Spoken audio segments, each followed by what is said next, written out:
Media briefing دے رہے ہیں. آئیے آپ کو براہ راست اسلام آباد لیے چلتے ہیں. کوئی بس ہے جہاں پر آپ بیٹھے ہوئے تو آپس میں فاصلہ رکھنا ضروری ہے، اور اس کے لیے حکومت جو ہے وہ باقاعدہ گائیڈ لائنز بھی ایشو کر چکی ہے، اور وہ لوگ جو کاروبار چلاتے ہیں ان کی ذمہ داری بھی لگائی گئی تھی. اور پچھلے 10 دن سے تقریباً آپ دیکھ رہے ہوں گے کہ پہلے تو صرف وہ آگاہی کی مہم چلائی گئی تھی، اب انتظامی کارروائی بھی شروع کر دی گئی ہے، اور بے تحاشا کیسز کے اندر اور اس کی تشہیر بھی کی جاتی ہے. دکانیں بھی بند کی گئی ہیں، مارکیٹس بند کی گئی ہیں، پبلک ٹرانسپورٹ کی جو گاڑیاں ہیں ان کے چلان بھی ہوئے ہیں. یہ اس لیے نہیں حکومت کر رہی کہ وہ آپ کو تنگ کرنا چاہتی ہے، لیکن اس لیے کر رہی ہے کیونکہ یہ حکومت کی ذمہ داری ہے، یہ ہماری آئینی ذمہ داری بھی ہے، اور اس کو کہتے ہیں مورل ذمہ داری، یعنی اخلاقی ذمہ داری بھی ہے حکومت کی کہ اپنے شہریوں کی زندگی کی، ان کے صحت کی حفاظت کی جائے. اس لیے یہ بڑی سادہ سی چیز جس سے کاروبار زندگی بھی چل سکتا ہے، جس سے لوگوں کو روزگار بھی مل سکتا ہے، کیونکہ بہت مشکل بھی پیدا ہوئی، پریشانی پیدا ہوئی، صرف پاکستان نہیں تمام دنیا کے اندر. پاکستان نے تو پھر بھی بہتر فیصلے کر لیے، کیونکہ پہلے دن سے وزیر اعظم کو اس کا احساس تھا، تو ہم تو پھر بھی اپنے غریبوں کی اور جو لوگ سفید پوش جن کا روزگار چھن گیا تھا ان کی کچھ مدد کرنے کے اندر کامیاب ہوئے. بھارت جیسے ملکوں کے اندر تو وہ بہت ہی برے حالات ہیں، تو وہ ساتھ ساتھ روزگار کا پہیہ چلانے کے لیے تاکہ لوگ جو ہیں وہ اپنی آمدنی سے، اپنے روزگار سے محروم نہ ہوں، وہ بھی ساتھ چلتا رہے، لیکن ساتھ ساتھ لوگوں کی حفاظت بھی ہو جائے. یہ دو چیزیں جو ہیں یہ بار بار آپ سے تاکید بھی کی گئی ہے، اور اب جیسے میں نے کہا اس کے اوپر انتظامی کارروائی بھی ہونی شروع ہو گئی ہے، اور یہ کارروائیاں بڑھیں گی. اس لیے نہیں کہ حکومت کسی کو تنگ کرنا چاہتی ہے، لیکن اس لیے کہ جیسے میں نے کہا یہ اخلاق کی آئینی ذمہ داری ہے ہماری کہ ہم اپنے لوگوں کی صحت کا خیال کریں، ان کا تحفظ کریں، کیونکہ اگر نہیں کریں گے تو لوگوں سے پھر کاروبار بھی چھننا شروع ہو جائے گا. دوسرا اس کا جو ظاہر ہے پہلے بھی جس وقت ہم نے ختم کیا تھا تو ہم نے یہ کہا تھا کہ پورا ملک بند کر دیا جائے، جس کو وہ لاک ڈاؤن کہتے تھے. یہ دنیا میں آہستہ آہستہ دنیا اسی نتیجے پہ پہنچی ہے جو ہم کہتے تھے. یہ ممکن ہی نہیں ہے تمام دنیا کے اندر یہ جو لاک ڈاؤن سے سارا ملک بند کر دیا جائے، اس سے ساری دنیا اب آگے نکل گئی ہے. لیکن ہم نے یہ ہاتھ نہیں کھڑے کر دیے تھے تو اس کا مطلب ہم کچھ بھی نہیں کریں گے. ہم نے آپ کو ایک بڑا مشکل سے انگریزی کا نام ہے TTQ، ٹریکنگ، ٹیسٹنگ، ٹریکنگ اور کوارنٹین. آسان سادہ سی بات یہ تھی جہاں بیماری کا پھیلاؤ زیادہ ہوگا وہاں پر جا کے بندش لگائی جائے گی، جس کو ہاٹ سپاٹ بھی کہا جاتا ہے انگریزی کے اندر. بڑا ایک سائنس کی بنیاد کے اوپر، ٹیکنالوجی کی بنیاد کے اوپر وہ نظام بھی بنایا گیا ہے، جس نظام کو استعمال کرتے ہوئے صوبے جو ہیں ان کی بھی مدد کی جا سکے. اور وہ کام تو پہلے سے شروع ہو گیا تھا، بہت سارے لاک ڈاؤنز چھوٹے چھوٹے ٹارگیٹڈ کلوزر کیے جا رہے تھے، لیکن کیونکہ وبا کا پھیلاؤ بڑا ہے، اور میں پھر یہ کہوں گا کہ اس لیے بڑا ہے کہ میں اور آپ وہ حفاظتی تدابیر نہیں ان پر عمل کر رہے جن کی تاکید کی گئی تھی. اس لیے بدقسمتی سے وبا کا پھیلاؤ بھی بڑھ رہا ہے. اس لیے دوبارہ لوگوں کی حفاظت کرنے کے لیے اب انتظامی کارروائی اس سلسلے کے اندر بھی اس میں اضافہ کیا جا رہا ہے تاکہ زیادہ سے زیادہ لوگوں کو محفوظ کیا جا سکے، اور ساتھ ہی ساتھ میں پھر دہراؤں گا تاکہ روزگار کا پہیہ بھی لوگوں کا چلتا رہے اور لوگ جو ہیں وہ اور زیادہ بھوک اور افلاس کی طرف نہ دھکیلے جائیں. اسلام آباد کے اندر ہم نے ایکشنز لیے تھے، وہ آپ کو جو اسلام آباد میں رہتے ہیں ان کو پتا ہے کہ ہم نے یہاں پر جو ایکشن لیے ہیں. کل وزیر اعظم لاہور گئے ہوئے تھے، وہاں پر فیصلہ کیا تھا، وزیر اعظم نے اعلان بھی کیا تھا. آج ہماری پنجاب کی health minister doctor Yasmin Rashid اور چیف سیکرٹری ہمارے ساتھ NCOC کی میٹنگ میں تھے، اور آج ہم نے ان کی مدد کے لیے جو ہمارا یہاں پہ تجزیہ تھا ان کے سامنے رکھا ہے. اور مجھے جو ہمارا جو فیصلہ ہوا تھا، آج شام کو پنجاب کی حکومت جو ہے وہ بھی اعلان کرے گی کہ کس طریقے سے وہ مقام جہاں پر زیادہ پھیلاؤ نظر آ رہا ہے، شہروں کے اندر وہ علاقے جہاں بیماری اور وبا کا پھیلاؤ زیادہ نظر آ رہا ہے، تیزی سے بڑھ رہا ہے، وہاں پر وہ انتظامی کارروائی کر کے مقامی طور کے اوپر جو کوئی اس کو ٹارگیٹڈ لاک ڈاؤن کہتا ہے، کوئی سمارٹ لاک ڈاؤن کہتا ہے، جو بھی آپ لفظ اس کے لیے استعمال کریں، وہ بھی کارروائی کی جائے گی. تو 1200 سے زیادہ یہ چھوٹے چھوٹے مقامی تو پہلے ایکشن ہو رہے تھے، لیکن اب یہ ذرا زیادہ بڑے علاقے میں شروع پنجاب میں یہ لاہور سے ہوگا، لیکن ہم یہاں سے تجزیہ کر کے مدد سے انشاءاللہ تعالی کل جو ہے وہ مزید جو دوسرے بڑے شہر ہیں لاہور کے پنجاب کے، پنڈی ہے، فیصل آباد ہے، سیالکوٹ ہے، گجرات ہے، سرگودا ہے، ملتان ہے اور دوسرے شہر ہیں، ان تمام جو شہر ہیں ان کے بھی ہم پنجاب گورنمنٹ کی معاونت کریں گے کہ وہ نشاندہی کر کے اور پھر یہی اسی قسم کے ایکشن لے سکیں، تاکہ پھر وہ وبا کا پھیلاؤ میں نے جو آپ کو شروع میں بتایا تھا، جو اگر کوئی ہم نے اس وقت مزید احکامات نہ دیے، مزید انتظامی کارروائی نہ کی تو وہ پھیل سکتا ہے، اس کو روکا جا سکے اور انشاءاللہ تعالی روکا جائے گا۔ یہ سب کرتے ہوئے ساتھ کے ساتھ ہمیں پتا ہے کہ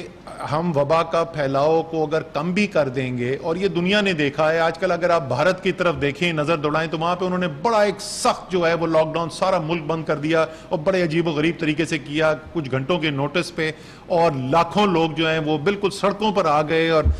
100 میل 200 400 کلومیٹر پیدل چل کے جانا پڑا لوگوں کو۔ اس کے باوجود جس وقت وہ ایسی صورت بھوک اور افلاس کی ہو گئی جہاں بالکل لوگ لگ رہے تھے کہ بھوک کی وجہ سے شاید زندگی سے جان کھو بیٹھیں گے، تو انہوں نے بندشیں اپنی کم کی ہیں، اس کے باوجود اس وقت بہت بری حالت ہے بھوک اور افلاس کی بھارت کے اندر، تمام دنیا کا میڈیا بھی اس کو کور کر رہا ہے، رپورٹس بھی آ رہی ہیں۔ لیکن آج اگر آپ پچھلے چند دنوں کا ڈیٹا دیکھیں تو ایک دم سے بڑی تیزی سے وہاں پہ بھارت میں اموات کا اضافہ بھی ہوا ہے، اور چائنا میں آپ نے دیکھا جہاں بالکل ایک وقت پہ لگ رہا تھا کہ قابو پا لیا گیا ہے، بیجنگ کے اندر ان کا دارالحکومت جو ہے وہاں پہ دوبارہ شروع ہو گیا ہے۔ اس لیے وبا نے تو پھیلنا ہے، اس نے چلنا ہے آگے، صرف اس کے پھیلاؤ کی رفتار کو ہم نے کنٹرول میں رکھنا ہے تاکہ ہمارے صحت کا نظام نہ مفلوج ہو سکے، اور بڑے شہروں کے اندر خاص طور پہ جو بڑے ہسپتال ہیں وہ شدید دباؤ کا شکار ہوئے بھی ہیں۔ اس لیے پہلے سے اس کے اوپر کام جاری تھا، ظاہر ہے پہلے ہوم ورک ہوا ہوا تھا، اس لیے اب ہم یہ کرنے کی سچویشن میں ہیں، کیونکہ پہلے سے ایکوپمنٹ خریدا گیا تھا، لوگوں کی جو مین پاور کی ضرورت ہے وہاں پہ، ہیلتھ کیئر کے جو ورکرز ہیں ان کی ٹریننگ کا انتظام کیا گیا تھا۔ تو جیسے ہم نے اس دن اعلان کیا تھا جون کے آخر تک 1000 بیڈز آکسیجن والے جو ہیں وہ، اور جولائی کے آخر تک کم سے کم 2000، اس وقت جو ہمارے پاس نمبر ہے وہ 2150 تک پہنچ چکے ہیں۔ ہم وفاقی حکومت صوبوں کی مدد کریں گے، ان 2150 آکسیجن کے بیڈز جو ہیں ان کے اندر اضافہ کیا جائے۔ آپ کو اندازہ دینے کے لیے کہ اس وقت تقریباً 2000 کے قریب لوگ، ذرا 2000 سے زیادہ پاکستان بھر میں آکسیجن بیڈز میں ہیں جو کووڈ کے کورونا کے شکار ہیں، تو اس سے دگنی جو ہے یہ صرف وفاق کر رہا ہے۔ ظاہر ہے صوبے جو ہیں وہ اپنی اپنی ذمہ داری بھی ادا کریں گے، بنیادی طور پہ تو ہسپتال کے لیول پہ صوبے کی ذمہ داری ہے، لیکن وفاق جو ہے صورتحال کو دیکھتے ہوئے اپنی مدد کرنے کے لیے خود میدان میں۔ سندھ کے اندر 500 بیڈز کا اضافہ ہوگا جی، خیبر پختونخوا 400، پنجاب 500، بلوچستان 200، گلگت بلتستان 40، آزاد جموں اینڈ کشمیر 60، اور اسلام آباد کے اندر 450 بیڈز کا اضافہ کیا جا رہا ہے۔ یہ ملا کے 2150 بنتے ہیں۔ تو صحت کے نظام کو ساتھ ساتھ جو ہے تیزی سے بڑھانے کا کام بھی چل رہا ہے۔ دوسرے جیسے پھیلاؤ چل رہا ہے کہ اس کی بڑی اہم چیز یہ ہے کہ جلد سے جلد تشخیص کی جا سکے کہ کس کو بیماری لگی ہے، تو ٹیسٹنگ کا نظام جو ہے اس کو بڑھانا جو ہے وہ بہت اہم ہے۔ آپ نے دیکھا ہم شروع ہوئے تھے، ہم 500 سے بھی کم ٹیسٹ کرتے تھے اس وقت دن کے اندر، 2 ہمارے پاس صرف لیبارٹریز تھیں۔ آج صورت حال یہ ہے کہ الحمدللہ تقریباً پچھلے 2 دن سے 30,000 ٹیسٹ روزانہ ہو رہے ہیں، یعنی 60 گنا سے زیادہ اضافہ کیا جا چکا ہے۔ کیپیسٹی اس سے بھی زیادہ اس وقت موجود ہے، تقریباً 45 سے 50,000 ٹیسٹ کی کیپیسٹی اس وقت موجود ہے۔ اس کو ہم نے آج فیصلہ کیا ہے، اور یہ این سی او سی نے فیصلہ کیا کہ اس کو اگلے 4 سے 6 ہفتے کے اندر ہم 3 گنا سے زیادہ کیپیسٹی کے اندر اضافہ کریں گے، یعنی اس کو 1.5 لاکھ ٹیسٹ روزانہ کرنے کی کیپیسٹی تک لے جائیں گے، تاکہ اگر 1.5 لاکھ کی کیپیسٹی ہو تو 1,10,000 ٹیسٹ روزانہ کیے جا سکیں، کیونکہ ظاہر ہے پورے ملک کے اندر پھیلا ہوا نظام ہے، ہر لیبارٹری 100% روزانہ نہیں کر سکتی ہے اپنی۔ تو کوشش یہ ہوگی کہ اس وقت جو تقریباً 30,000 ٹیسٹ ہو رہے ہیں، یہ جولائی کے وسط سے لے کے جولائی کے آخر تک ہم 1 لاکھ ٹیسٹ روزانہ سے اوپر جا سکے۔ صحت کا نظام بھی بڑھتا رہے گا، لیکن میں پھر دوبارہ دہراؤں گا، اگر ہم وبا کے پھیلاؤ کو سلو ڈاؤن نہیں کریں گے تو یہ کوئی دنیا کا ہیلتھ کا نظام جو ہے وہ اس کا مقابلہ کرنے کے لیے کافی نہیں ہے. آپ نے دیکھا چاہے وہ اٹلی ہو، اسپین ہو، نیو یارک ہو، برطانیہ ہو، جہاں دنیا کے بہترین ہیلتھ کے نظام ہے وہ بھی مفلوج ہو کے رہ گئے تھے. اس لیے سب سے ضروری یہ ہے، اور ہم پہلے سے بولتے رہے کہ کیا چیز ہم دیکھ کے فیصلہ کریں، ہم دیکھ رہے ہیں کہ ہیلتھ کا نظام ہمارا مفلوج نہ ہو جائے. تو ابھی تک ہم نے شروع میں دوبارہ آخر میں چیز دہراؤں گا، مارچ کے وسط سے ہم نے یہ سفر شروع کیا تھا. 26 فروری کو پہلا کیس آیا تھا پاکستان میں کورونا کا. مئی کے وسط تک 2 مہینے پاکستانی قوم نے ڈسپلن کا مظاہرہ کیا، بڑی اچھے طریقے سے ہم چلتے رہے. اس کے بعد تھوڑی ڈسپلن کے اندر، بلکہ تھوڑی نہیں کافی کمی ہمیں دیکھنے میں نظر آئی ہے. دوبارہ آپ سے تاکید کر رہے ہیں، یہ آپ کی حفاظت کے لیے ہے. ہم جو آپ کو پہلے دکھاتے تھے، وزیر اعظم نے اعلان کرتے ہوئے بار بار کہا کہ دیکھو اگر نہیں کرو گے، اگر آپ احتیاط نہیں کرو گے تو وبا پھیل سکتی ہے. تو آپ نے آج دیکھا وہ صرف آپ کو ڈرانے کے لیے نہیں کر رہے تھے. جب احتیاط نہیں کریں گے تو وبا تیزی سے پھیلے گی. لیکن اس میں اچھی چیز کیا ہے کہ جب ہمارے اقدامات سے وبا تیزی سے پھیل سکتی ہے، اس کا مطلب ہمارے اختیار میں، ہمارے ہی اپنے اقدامات سے وبا کے پھیلاؤ میں کمی بھی کی جا سکتی ہے. انشاءاللہ تعالی جس طریقے سے پوری قوم نے مل کر مقابلہ کیا ہے اس کا، اور آج بھی ہم اس سے بہت بہتر ہیں جو ہم نے دنیا کے اندر مناظر دیکھے ہیں، جو دنیا کے اندر تباہی آئی ہے. ساتھ مل کے کام کریں گے انشاءاللہ تعالی آگے بھی اللہ تعالی کرم کرے گا. اللہ تعالی آپ کا نگہبان ہو. پاکستان پائندہ باد. اسد عمر میڈیا سے گفتگو کر رہے تھے. ان کا کہنا تھا حفاظتی تدابیر سے ہی کرونا کے پھیلاؤ کو روکا جا سکتا ہے. جولائی کے آخر تک کرونا کیسز میں 8 سے 10 گنا تک اضافہ ہو سکتا ہے. کرونا کیسز کی تعداد 3 لاکھ تک پہنچ سکتی ہے. کرونا کیسز سے متعلق روزانہ جائزہ لیتے ہیں.